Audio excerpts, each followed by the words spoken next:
Assalamualaikum warahmatullahi wabarakatuh. Selamat pagi anak-anak ibu, salam sejahtera untuk kita semua ya.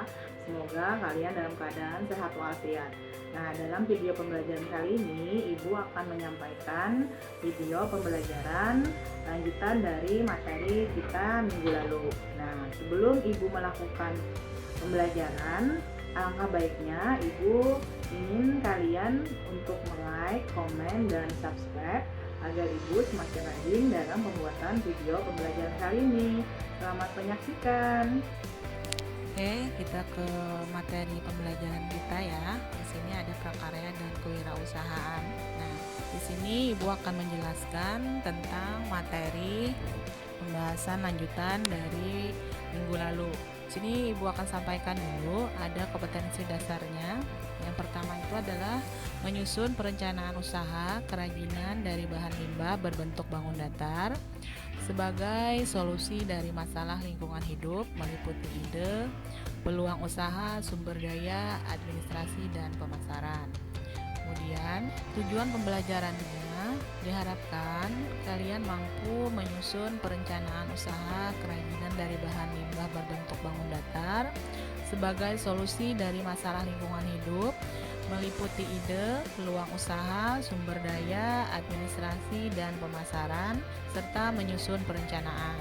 Kemudian juga kalian dapat menganalisis sistem produksi kerajinan dari bahan limbah berbentuk bangun datar berdasarkan daya dukung yang dimiliki oleh daerah setempat. Nah, itu tadi adalah tujuan pembelajaran kita pada hari ini. Kita masuk ke materi pembelajaran kita. Bagian B yaitu sistem produksi usaha kerajinan dari bahan limbah berbentuk bangun datar. Yang pertama, aneka produk kerajinan dari bahan limbah berbentuk bangun datar dapat berupa bangunan yang tidak beraturan seperti persegi panjang, lingkaran, trapesium, jajaran genjang, dan lain-lain. Nah, berikut beberapa produk kerajinan dari bahan limbah berbentuk bangun datar. Yang pertama adalah kerajinan dari kulit jagung.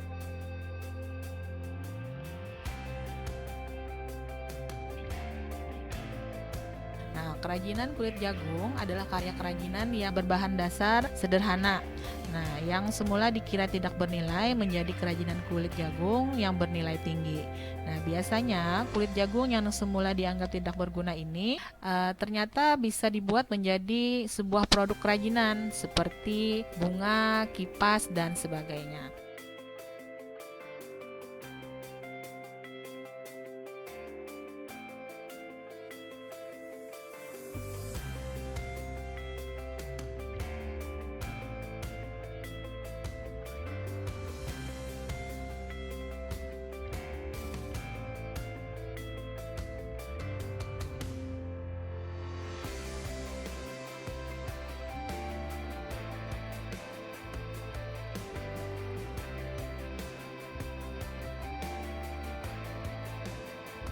Yang kedua, yang B, yaitu kerajinan limbah plastik.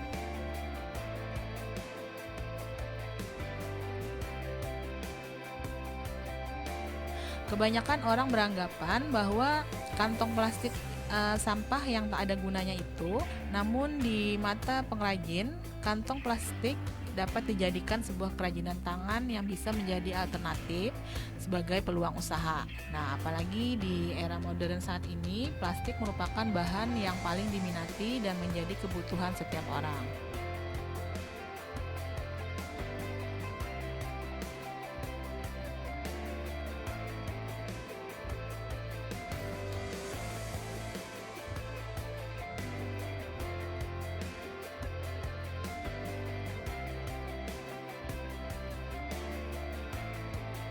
Yang ketiga adalah kerajinan dari limbah daun pelepah pisang.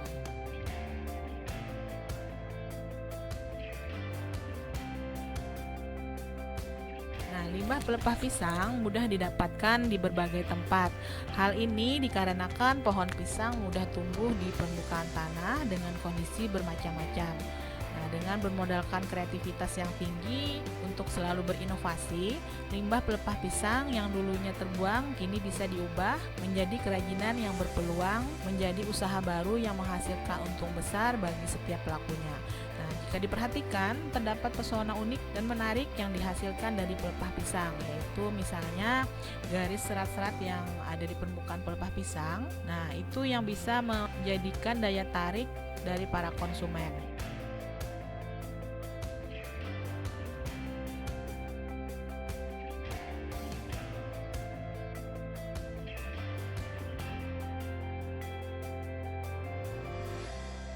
Kemudian yang keempat itu ada kerajinan dari limbah kertas.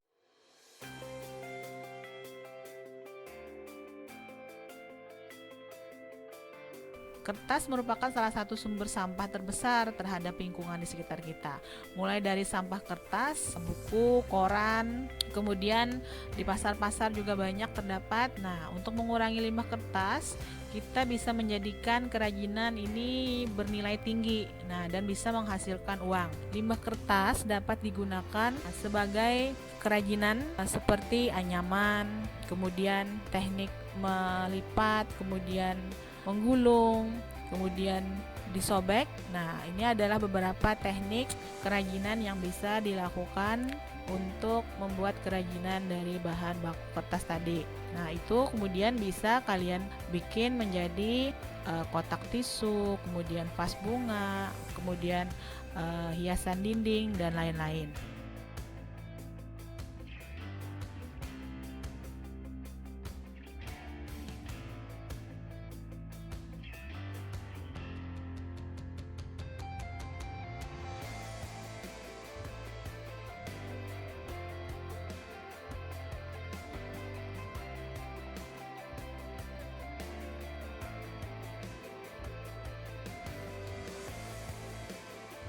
Kemudian yang kelima itu ada kerajinan dari limbah kain perca.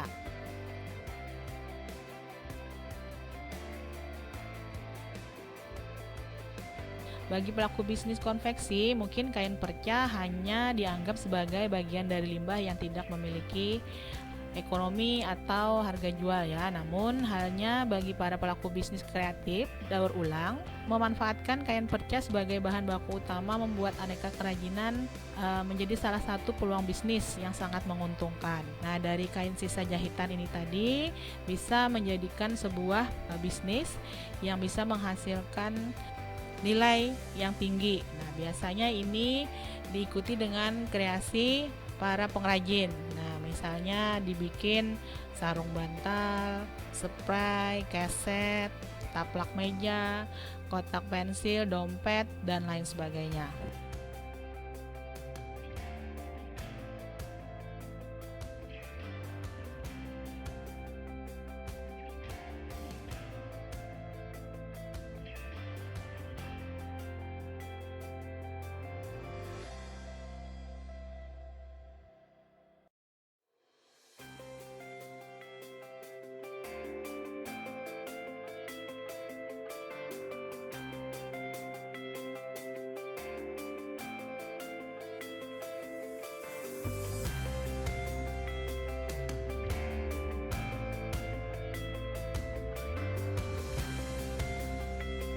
Kemudian yang F itu ada kerajinan dari limbah kardus.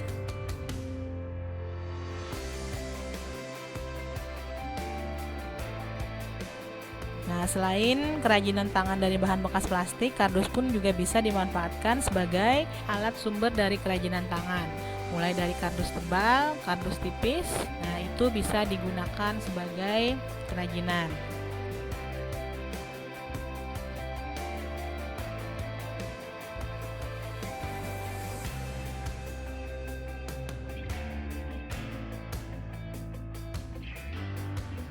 Kemudian yang G itu ada kerajinan dari limbah sisik ikan.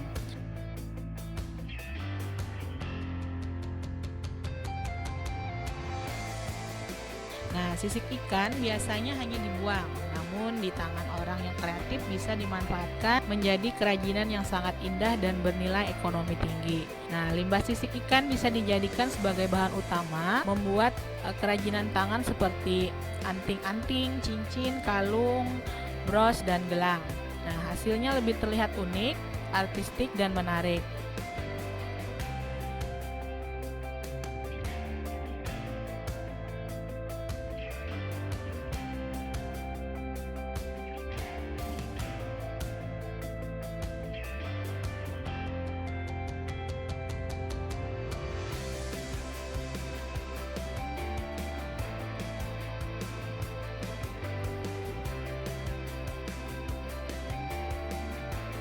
Kemudian yang H itu kerajinan dari pecahan keramik.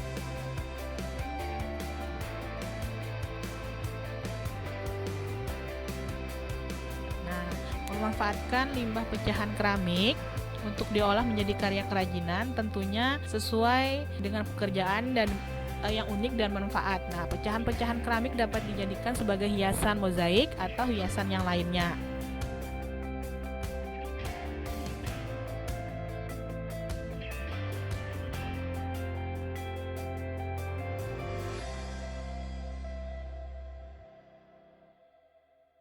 Kemudian, yang kedua adalah manfaat kerajinan dari bahan limbah bangun datar. Nah, di manfaat ini ada beberapa.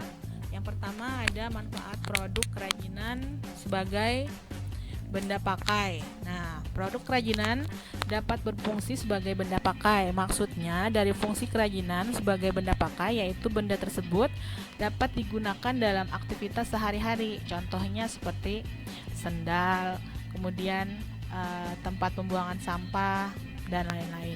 Yang kedua adalah manfaat produk sebagai benda hias. Nah, kerajinan dapat digunakan sebagai benda hias. Hal ini dapat dilihat dari bentuk dan jenisnya. Nah, kerajinan benda hias berfungsi sebagai penghias ruangan atau dinding sebagai aksesoris. Kemudian yang ketiga adalah potensi kerajinan dari bahan limbah berbentuk bangun datar. Nah, ini memiliki banyak potensi. Nah, potensinya bisa menyebar di berbagai kawasan Indonesia, apalagi letak Indonesia yang luas dan memiliki geografis. Nah, Indonesia membuat masing-masing daerah memiliki ciri khas produk kerajinannya. Misalnya di pesisir pantai atau laut memiliki bahan kerajinan limbah berbentuk bangun datar seperti sisik ikan, daun kelapa, daun pandan, dan sebagainya. Kemudian yang keempat itu ada perencanaan produksi kerajinan dari bahan limbah berbentuk bangun datar. Nah, yang pertama itu adalah menentukan bahan atau materi produksi. Nah, material atau bahan merupakan unsur penting dalam pembuatan produk kerajinan. Nah, dalam pembuatan karya kerajinan dari limbah, tentu untuk mendapatkan bahan baku yang mudah dan gratis dalam pembuatan, perlu diperhatikan faktor perencanaan materialnya. Nah, yaitu penentuan jenis bahan yang akan digunakan dan menentukan fungsi kerajinan tersebut. Apakah dengan fungsi pakai atau fungsi hias saja. Kemudian yang B, menentukan teknik produk. Nah, dalam usaha produksi, kerajinan memerlukan teknik-teknik produksi yang berbeda.